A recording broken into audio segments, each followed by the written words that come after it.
ಕರ್ಕಾಟಕ ರಾಶಿಯವರು ಏನ್ ಮಾಡಬೇಕು ಏನ್ ಮಾಡಬಾರ್ದು ಅಂದ್ರೆ ನೋಡಿದ್ರೆ ಜನ್ಮಾತ್ ತೃತೀಯ ಭಾವದಲ್ಲಿ ಇರತಕ್ಕಂಥ ಕೇತುವಿನ ಪ್ರಭಾವ ಮತ್ತೆ ಜನ್ಮಾತ್ ವ್ಯಯಸ್ಥಾನದಲ್ಲಿ ಅಥವಾ ಚಂದ್ರನಿಂದ 12ನೇ ಮನೆಯಲ್ಲಿರತಕ್ಕಂಥ ಕುಜನ ಪ್ರಭಾವದಿಂದಾಗಿ ಯಾವುದೋ ಒಂದು ಭೂಮಿ ಸಂಬಂಧವಾಗಿರ್ತಕ್ಕಂತಹ ಹಣಕಾಸು ವಿಚಾರಗಳು ಮಾಡಕ್ ಹೋಗಿ ದುಡ್ಡು ಕಳ್ಕೊಳ್ಳುವಂತ ಪರಿಸ್ಥಿತಿ ಇರ್ತದೆ. ಮತ್ತೆ ಜನ್ಮ ತೃತೀಯ ಭಾವದಲ್ಲಿ ಕೇತು ಆಗಿದ್ದಕ್ಕೋಸ್ಕರ 3ನೇ ಮನೆ ಅಂದ್ರೆ ಅಣ್ಣ ತಮ್ಮಂದಿರ ಮನೆ ಅಂತ ಹೇಳ್ತಾರೆ. ಈ ಅಣ್ಣ ತಮ್ಮಂದಿರ ಮನೆಯಲ್ಲಿ ಆಗೋದಕ್ಕೋಸ್ಕರವಾಗಿ ಯಾವುದೋ ಒಂದು ರೀತಿಯಲ್ಲಿ ಅಣ್ಣ ತಮ್ಮಂದರಲ್ಲಿ ಒಳ್ಳ ಜಗಳಿದ್ರೆ ಸ್ವಲ್ಪ ಉಲ್ಬಣ ಆಗ್ತದೆ. ಅದಕ್ಕೋಸ್ಕರ ಸಮಾಧಾನ ಚಿತ್ತರಾಗಿ ಯಾವುದೋ ಒಂದು ಕೆಲಸವನ್ನು ಮಾಡ್ಬೇಕಾದ್ರೆ ಸಮಾಧಾನವಾಗಿ ಹೋಗಿ ಒಳ್ಳೇದಾಗ್ತಕ್ಕಂಥದ್ದಾಗುತ್ತೆ. ಯಾಕೆಂದ್ರೆ ಯಾವುದೇ ಒಂದು ಕೆಲಸವನ್ನು ಮಾಡ್ಬೇಕಾದ್ರೆ ಸಮಾಧಾನವೇ ಪ್ರಧಾನ.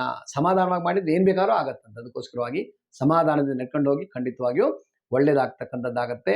ಯಾವುದೇ ಒಂದು ಕೆಲಸವನ್ನ ಮಾಡಬೇಕಾದ್ರೆ ಯಾವುದೇ ಅರ್ಜೆಂಟ್ ಮಾಡೋದು ಬೇಡ. ನಿಮಗೆಲ್ಲ ಏನು ಅಂದ್ರೆ ಕರ್ಕಾಟಕ ರಾಶಿಯವರಿಗೆ ಎಲ್ಲದ ಕೆಲಸಗಳು ಕೂಡ ಆಗ್ಬಿಡ್ಬೇಕು. ನಾನೇ ಇದು ಎಲ್ಲದಕ್ಕೂ, ನಾನೇ ಎಲ್ಲ ಸರ್ವಸ್ವ ಅಂತ ಯೋಚನೆ ಮಾಡ್ತೀರಾ? ಖಂಡಿತವಾಗಿ ಹಾಗಲ್ಲ. ನಾವು ಯಾವುದೇ ಒಂದು ಕೆಲಸವನ್ನು ಮಾಡಬೇಕಾದ್ರೆ ಯಾವುದೇ ಎಷ್ಟೇ ಗೊತ್ತಿದ್ರು ಕೂಡ ಮತ್ತೊಬ್ಬರ ಹತ್ರ ಕೇಳ್ಕೊಂಡು ಮಾಡಿದ್ರೆ ಒಳ್ಳೇದಾಗತ್ತಂತೆ. ಯಾಕೆಂದ್ರೆ ನಮ್ಮ ಒಂದು ಹೇಳ್ತಾರೆ ಅಂದ್ರೆ ಒಬ್ಬ ರಾಜ ಇದ್ದಂತ ಹಿಂದೆ. ಅವನು ತನ್ನ ಎಲ್ಲಾ ಕೆಲಸವನ್ನು ತಾನೇ ಮಾಡ್ಕೊಂಡು ಹೋಗ್ತಾ ಇದ್ದ. ಒಂದ್ ದಿವಸ ಕೆಲಸವನ್ನು ಮಾಡ್ಕೊಂಡು ಹೋಗ್ತಾ ಇರ್ತಕ್ಕಂಥ ಸಮಯದಲ್ಲಿ ಒಂದು ದಿನ ನೆರೆಯ ರಾಜ್ಯದವರು ಇವ್ರ ಮೇಲೆ ಯುದ್ಧಕ್ಕೆ ಬಂದ್ಬಿಡ್ತಾರೆ. ಯುದ್ಧಕ್ಕೆ ಬಂದಾಗ ಎಷ್ಟೇ ಸಾಹಸ ಮಾಡಿದ್ರೆ ಎಷ್ಟು ಸಾಹಸ ಮಾಡ್ತಾನೆ, ಎಷ್ಟೋ ವರ್ಷಗಳ ಕಾಲ ಸೈನಿಕರನ್ನೆಲ್ಲ ಕಳ್ಕೊಂಡ್ಬಿಡ್ತಾನೆ. ಅದಾದ ನಂತರದಲ್ಲಿ ಯಾವುದೇ ರೀತಿಯಾದಂಥ ಸಲಹೆಯನ್ನು ಕೇಳದೆ ಮುಂದೆ ಹೋಗ್ತಾ ಇರ್ತಕ್ಕಂಥ ಒಂದು ಮಂತ್ರಿ ರಾಜ ಆಗಿರ್ತಾನೆ. ಆ ರಾಜ ಹಾಗೆ ಮುಂದೆ ಹೋಗಿ ಎಷ್ಟೇ ಯುದ್ಧ ಮಾಡಿದ್ರು ಕೂಡ ಜಯಿಸ್ಲಿಕ್ಕೆ ಆಗೋದಿಲ್ಲ. ಆ ಸಂದರ್ಭದಲ್ಲಿ ಅವನಿಗೆ ಮನದಟ್ಟಾಗತ್ತೆ, ನಾನು ಬೇರೆಯವ್ರ ಹತ್ರ ಕೇಳ್ಕೊಂಡು ಏನಾದ್ರು ಹೋಗಿದ್ರೆ ಒಳ್ಳೇದಾಗ್ತಿತ್ತೇನೋ ಅಂತ ಹೇಳ್ತಕ್ಕಂಥ ರೀತಿಯಲ್ಲಿ ವಿಚಾರ ಮಾಡ್ತಾನೆ. ಆಗ ತನ್ನ ಮಂತ್ರಿಯನ್ನು ಕರೆದು ಹೇಳ್ತಾನಂತೆ, ನಾನು ಯಾವ ರೀತಿಯಾಗಿ ನನ್ನ ಒಂದು ಕೆಲಸವನ್ನ ಮಾಡಿದ್ರೆ ಅಥವಾ ನನ್ನ ಯುದ್ಧವನ್ನ ಮಾಡಿದ್ರೆ ಸರಿ ಹೋಗುತ್ತೆ, ನಾನು ಜಯಿಸಬಹುದು ಅಂತ ಕೇಳ್ಬಿಟ್ಟೆಲ್ಲ ಕೇಳಿದಾಗ ಆ ಮಂತ್ರಿ ಮಹಾಶಯ ಹೇಳ್ತಾನೆ, ಯಾವುದೋ ಒಂದು ಉದಾಹರಣೆ ಯಾವುದೋ ಒಂದು ರೀತಿಯಲ್ಲಿ ಅವನಿಗೆ ಜಯಿಸಲಿಕ್ಕೆ ಆಗ್ತಕ್ಕಂಥ ಒಂದು ರೀತಿಯಾದಂಥ ಒಂದು ವಿಶೇಷವಾಗಿರ್ತಕ್ಕಂಥ ಒಂದು ದಾರಿಯನ್ನು ತೋರಿಸ್ತಾನೆ.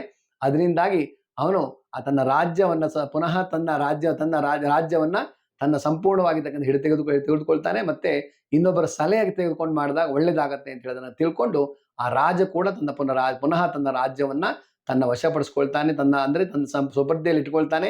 ಧರ್ಮದ ರಾಜ್ಯವನ್ನು ಕೂಡ ಮಾಡ್ತಾನೆ. ಅದಕ್ಕೋಸ್ಕರ ಯಾವತ್ತೂ ಕೂಡ ನಮ್ಗೆ ಎಷ್ಟೇ ಗೊತ್ತಿದೆ ಅಂದ್ರೂ ಕೂಡ ನಾವು ಬೇರೆಯವರ ಹತ್ರ ಕೇಳ್ಕೊಂಡು ಹೋದಾಗ ಖಂಡಿತವಾಗಿಯೂ ಒಳ್ಳೇದಾಗತ್ತೆ. ಅದಕ್ಕೋಸ್ಕರವಾಗಿ ಯಾವುದೇ ರೀತಿಯಾದ ಕೆಲಸವನ್ನು ಮಾಡ್ಬೇಕಾದ್ರೆ ಇನ್ನೊಬ್ಬರ ಹತ್ರ ನಿಮಗೆ ಗೊತ್ತಿಲ್ಲ ಅಂದ್ರೆ ಬೇರೆಯವ್ರ ಹತ್ರ ಇನ್ನು 10 ಜನರ ಹತ್ರ ಕೇಳಿ. ಯಾವುದೋ ಒಂದು ಕೆಲಸವನ್ನು ಮಾಡ್ಬೇಕು ಅಂದ್ರೆ 10 ಜನ ಕೇಳಿ ಮಾಡಿದಾಗ ಒಳ್ಳೇದಾಗ್ತಕ್ಕಂಥದ್ದಾಗೋದಕ್ಕೋಸ್ಕರವಾಗಿ ಸಾಧ್ಯವಾದಷ್ಟು ದೇವಿ ಸಂಬಂಧವಾಗಿರ್ತಕ್ಕಂಥ ಅಥವಾ ಗೌರಿ ಆರಾಧನೆ, ಮಹಾಗಣಪತಿ ಅದ ಗೌರಮ್ಮನ ಆರಾಧನೆ ಮಾಡ್ಕೊಂಡು ಹೋಗಿ ಖಂಡಿತವಾಗಿ ಒಳ್ಳೇದಾಗ್ತಕ್ಕಂಥದ್ದು ಆಗತ್ತೆ.